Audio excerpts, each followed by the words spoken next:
British advanced pain clinic, నొప్పి మాయం, surgery దూరం. For appointments 9155515563.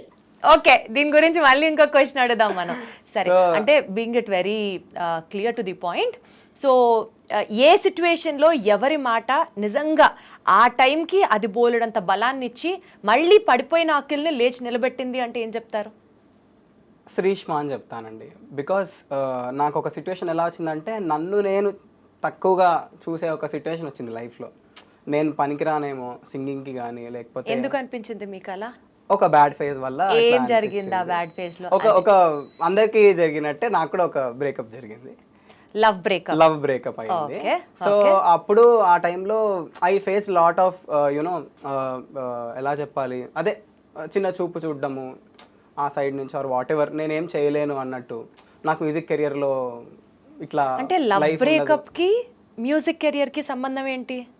కెరియర్కి నా ఫైనాన్షియల్ దీనికి, and my career was linked according to that person, that side. So అలాగా నన్ను చిన్న చూపు చూడడం వల్ల, ప్రొఫెషన్ లో ఉంటే రేపు ఫ్యూచర్ ఏంటి మనది అన్నది was her point maybe. Yeah. So ఇది మొత్తానికే మీ సింగింగ్ కెరియర్కే అదో పెద్ద క్వశ్చన్ మార్క్గా మారింది. బికాస్ మనం జనరల్గా when we get attach to people, వాళ్ళు చెప్పినవి చాలా ఇంపాక్ట్ అవుతాయి. ప్లస్ ఇలాంటి సిచ్యువేషన్స్లో, అంటే బ్యాడ్ ఫేజెస్లో ఇంకా చాలా ఇంపాక్ట్ అవుతాయి. సో ఆ టైంలో Shrishma was the person, like one of the persons, but mainly Shrishma. She was like, నువ్వు తక్కువ చేయడం కరెక్ట్ కాదు, మాకు తెలుసు నువ్వేంటో అని. She reminded of my worth and what all I did all these years, నేను ఎంత కేపబులో. అండ్ చాలా స్ట్రెంగ్త్ ఫీల్ చేసింది. లిటరలీ నాకు ఇలా ఏదైనా అయింది అని అంటే వెంటనే ఫస్ట్ కాల్ శ్రీష్మాకి వెళ్ళిపోయింది. శ్రీష్మాకి వెళ్తుంది. Now she's in US. So first call శ్రీష్మాకి వెళ్తుంది అండ్ తను వచ్చేస్తుంది మా ఇంటికి. అద్భుతం. సో అది అలా ఉండడం ఈజ్ వెరీ రేర్ అండి. అంటే like true friends are rare. Irrespective of the gender, I agree with you Akhil. True friends are like bliss of your life. అంతే. True, very true. అలా దొరకడం కూడా మన అదృష్టం. మంచి ఫ్రెండ్స్ దొరకడం కూడా పూర్వజన్మ సుకృతం. అంతే, ఖచ్చితంగా అండి, 100%. So yeah, Shrishma is one of those friends. So Shrishma is your diamond friend. So Shrishma కోసం ఒక మంచి సాంగ్ డెడికేట్ చేయాలంటే ఏం చెప్తారు? What suits her exactly? What suits your friendship అంటే ఏం చెప్తావు? శ్రీష్మాకి పాదం ఎట్టిపోతున్న సాంగ్ చాలా ఇష్టం. నేను పాడితే ఇంకా ఇష్టం. సో ఆ సాంగ్ నేను కూడా వినాలనుకుంటున్నాం. అదే షూర్ అండి, షూర్. పాదం ఎట్టుపోతున్నా, పయనమెందాకైనా, అడుగు తడబడుతున్నా, తోడురానా, చిన్ని ఎడబాటైనా, కంట తడి పెడుతున్నా, గుండె ప్రతిలయలోనా, నేను లేనా, ఒంటరైనా ఓటమైనా, వెంట నడిచే నీడవేనా, ఓ మై ఫ్రెండ్, తడి కన్నులనే తుడిచిన నేస్తమా, ఓ మై ఫ్రెండ్, ఒడిదుడుకులలో నిలిచిన స్నేహమా. సో ఈ లైన్స్లో దీప్తి గారు, there is one line which I want to dedicate to Shrishma and all my true friends. మీరు నుంచి మన స్నేహ గీతం ఏరాలోకి మారే.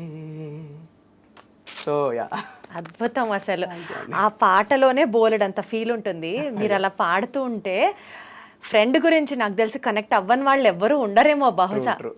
Every person will definitely look up to their friend. ఈ పాట మీరు విన్న తర్వాత అసలు అద్భుతం అనిపిస్తుంది. Coming from you, yet again my favorite host, it means a lot to me. Thank you so much. ఈ పాట వింటుంటే నేను కూడా ఒకసారి ఏదో చిన్న చిన్న గొడవలతో దూరం అయిపోయిన ఫ్రెండ్స్ ఎవరైతే ఉంటారో మళ్ళీ అందరు కలిసిపోవాలి, ఆ ఫ్రెండ్షిప్ బాండ్ని కంటిన్యూ చేసుకోవాలి, అట్లా అనిపిస్తూ ఉంటుంది మనసుకి. కోరుకుంటున్నాను. మీరు చెప్పాక ఐ ఆల్సో ఫీల్ దట్ కొంచెం డిస్టెంట్ అయిన ఫ్రెండ్స్ మళ్ళీ దగ్గరైతే బాగుండు. అదే కదా, లైఫ్ ఎంత బాగుంటుందో. Life is colourful with friends, 100%. So friends దాకా వెళ్ళాం కాబట్టి సూపర్ సింగర్స్లో డెఫినెట్లీ మీరు అన్ని ఒక పీరియడ్ అంతా ట్రావెల్ చేసి ఉంటారు కాబట్టి ఆ కంటెస్టెంట్స్ మీలో కూడా ఫ్రెండ్స్ అయి ఉంటారు కదా. అవునవునండి. ఆ ఫ్రెండ్స్తో మధ్యలో జరిగిన ఏదన్నా ఒక మాకు తెర మీద కనపడంది ఏదైనా ఒక ఫన్నీ మూమెంట్ లాంటిది ఏమైనా ఉందా మీ సూపర్ సింగర్స్ మధ్యలో? హోస్ట్తో కానివ్వచ్చు, గెస్ట్లతో కానివ్వచ్చు, మీ కంటెస్టెంట్స్ మధ్యలో కానివ్వచ్చు, ఒక ఫ్రెండ్లీ ఫన్నీ మెమరబుల్ మూమెంట్. అంటే చాలా ఫన్నీ మెమరీస్ ఉన్నాయండి. సో సూపర్ సింగర్లో అమృత నాయక్ అని ఒక సింగర్ ఉంటుంది, ఒడిశా అమ్మాయి అన్నమాట. సో బిగ్గెస్ట్ ఫన్నీయెస్ట్ మూమెంట్ ఏంటంటే సయ్యంద్రి నాను సయ్యంతిరా అని కొంచెం కన్నడ లిరిక్ ఉంటుంది. నేను కన్నడ వాడిని కాబట్టి అమృత నన్ను వచ్చి అడిగింది అనమాట, ఏ అఖిల్ ఏ థోడా ముజే బతావనా అని చెప్పి. నేను కన్నడ లిరిక్ కరెక్టే చెప్పా కానీ తెలుగు లిరిక్ మొత్తం తప్పు చెప్పా కావాలని ఫస్ట్. తర్వాత తను పాట వింటుంటే ఏ గానా సుంతే వక్స్ ఏ words why did you tell about these words అన్నట్టు అని చెప్పారు ఇంతకీ. ఏదేదో చెప్పా ఒట్టిగా. ఇప్పుడు బళ్ళారి అంటే తారే తారా అని లైన్ ఉంటుంది కదా, ఒంటరిగా ఉంటే చాలు అబ్బా ఇలా అని చెప్పా. అట్లా రివర్స్ చెప్పా అనమాట. సో ఘోరం అసలు అఖిల్ కనిపించాడు కానీ ఎంత మంచి నాటీ పర్సన్ అనమాట. సో అలాగా ఇంకా మనకి ఈ ఎవరైనా ఫ్రెండ్స్ ఫొటోస్ దిగేవాళ్ళు కానీ స్టేజ్ మీద నార్మల్గా మనకి థంబ్నెయిల్కి లేకపోతే ఇన్స్టాగ్రామ్ సోషల్ మీడియా పోస్ట్కి ఫొటోస్ దిగుతారు కదా, అప్పుడు దిగినప్పుడల్లా వాళ్ళని మేము ఎక్కిరించడం ఇక్కడి నుంచి. సో ఇప్పుడు అమృత, అక్షయ, పవన్ వీళ్ళు ఎవరైనా వెళ్ళినప్పుడు ఉట్టిగా ఏదో ఒకటి అనడము, వాళ్ళు అక్కడ ఫోటో కరెక్ట్ గా తీసుకునే వాళ్ళు కాకపోవడం, ఇవన్నీ కొంచెం డెఫినెట్లీ ఒక మెమరబుల్ జర్నీయే సూపర్ సింగర్స్ అన్నది. కరెక్ట్. అందరితో టచ్ లో ఉన్నావా super singers? Almost everybody, not everybody but మాకు ఒక గ్రూప్ ఉంది, అందులో యాక్టివ్ గానే ఉంటారు. మాకు కూడా అంతే, బిగ్ బాస్ మా సీజన్ వాళ్ళ వరకు మేము గ్రూప్ లో ఉన్నాం, యాక్టివ్గా ఉంటాం అనమాట. సో ఇది అక్కడ కూడా నడుస్తుంది అనమాట. వండర్ఫుల్. సో ఇందాక నువ్వు చెప్పేటప్పుడు actually I wanted to ask you this, లైఫ్లో లవ్ వర్సెస్ కెరియర్ అన్నది నడిచినప్పుడు నేను సింగింగ్కి పనికిరానా అన్నంత నువ్వు డిసప్పాయింట్ అయ్యావు అని అంటే, ఏదన్నా ఒక సిచ్యువేషన్లో అసలు ఇంకా నేను సింగింగ్ గివ్ అప్ చేసేద్దాం, మనకి ప్రొఫెషన్ కరెక్ట్ కాదేమో, మేబీ ఇంకొక ప్రొఫెషన్ చూస్ చేసుకుంటే బాగుండేమో అని అనిపించింది అఖిల్ నీకు? అనిపించిందండి. నిజమా? జాబ్ చేసుకుందామా అనే ఒక థాట్ ఉండింది. In between I thought job కూడా చేద్దామని చెప్పి ఏదో జాబ్స్ కి ట్రై చేయడము, కాలేజ్లో ఇంటర్వ్యూస్ ఉంటే అప్లై చేయడము, అట్లా ఆ ఫేజ్ కూడా అయింది. బట్ అదే ఇందాక చెప్పినట్టు మా mother was my biggest strength అని ఎందుకు చెప్పానంటే, ఆ టైంలో మా మమ్మీ భరోసా ఇచ్చింది అనమాట. లేదు ఎందుకు అఖిల్, నీకు almost through out the year పని ఉంటానే ఉండేది అని అన్నావు కదా. ఉంటుంది కానీ I'm emotionally connected with people అండి. సో ఏంటంటే కొంచెం ఏదన్నా ఇట్లా చిన్న చూపు చూడడంలో లేకపోతే ఏదన్నా ఒక రకంగా సర్కాస్టిక్గా కూడా మాట్లాడతారు కదా బయట, అట్లా నేను కొన్ని తీసుకునేవాడిని కాదు అప్పుడు లాస్ట్ ఇయర్. ఇప్పుడు I have time has changed so many things. ఇప్పుడు స్ట్రాంగ్ పర్సన్ ఇప్పుడు.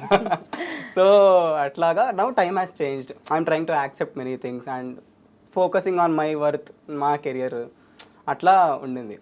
సో సో మన మీద మనం కాన్ఫిడెన్స్ పెంచుకుంటే, మనల్ని మనం నమ్ముకుంటే, మన టాలెంట్ని మనం బేస్ చేసుకుంటే అసలు లైఫ్లో వెనక్కి తిరిగి చూడాల్సిన అవసరమే లేదు. ప్రాబబుల్లీ ఇప్పుడు ఆ అమ్మాయి ఎవరో నాకు తెలియదు కానీ she must be feeling very bad, most unfortunate person అనే అనుకోవాలి. ఎందుకంటే ఇంత సరదాగా మాట్లాడుతూ, ఇంత మంచిగా ఉంటూ, యునో ఇంత టాలెంటెడ్ పర్సన్ని తన లైఫ్లో చిన్న విషయం తెలియక she has missed. No comments about her journey though, but still Akhil నిన్ను ప్రేమించే వాళ్ళ కోసం, నీ గురించి తెలుసుకోవాలనుకునే వాళ్ళ కోసం అఖిల్ బేసిక్ అలవాట్లు ఎట్లుంటాయి చెప్పవా నాకు? అంటే ఎన్ని అవర్స్ ప్రాక్టీస్ చేస్తావు, ఎన్నింటికి లేస్తావు, వాట్ డూ యూ ఈట్, అట్లా మా ఎవరికి తెలియని అఖిల్ సైడ్ విశేషాలు తెలుసుకోవాలనుకుంటా. చాలా హెవీ క్వశ్చన్ ఇది. సో నేను బేసికలీ ఫ్యాన్ మూమెంట్ కదా అఖిల్, నాకు కూడా అందుకని తెలుసుకోవాలి కదా అఖిల్. ఇద్దరు ఫ్యాన్స్ మాట్లాడుకున్నట్టు. సో ప్రాక్టీస్ అంటే నేను ఎక్కువ ప్రాక్టీస్ అంటే వోకల్ ప్రాక్టీస్ మ్యాక్స్ ఒక హాఫ్ అన్ అవర్ 1 hour వరకు చేస్తాను. అది not on daily basis. But I listen like చాలా ఎక్కువ వింటాను. పెద్ద ఉస్తాదులు పాడినవి, హిందుస్థానీ కావచ్చు, కర్ణాటిక్ మ్యూజిక్, పెద్ద మ్యూజిక్ డైరెక్టర్స్ చేసిన కాంపోజిషన్స్, సింగర్స్ పాడిన సాంగ్స్ అలాగా నేర్చుకుంటా. ఆ టైం ఎక్కువ ఉంటుంది, అంటే రీసెర్చ్ టైం చాలా ఇస్తాను. సో దట్ తెలియకుండా నేను కూడా చాలా అప్డేట్ అవుతూ ఉంటా. అంటే పాట పాడితేనే కాదు, పాటలు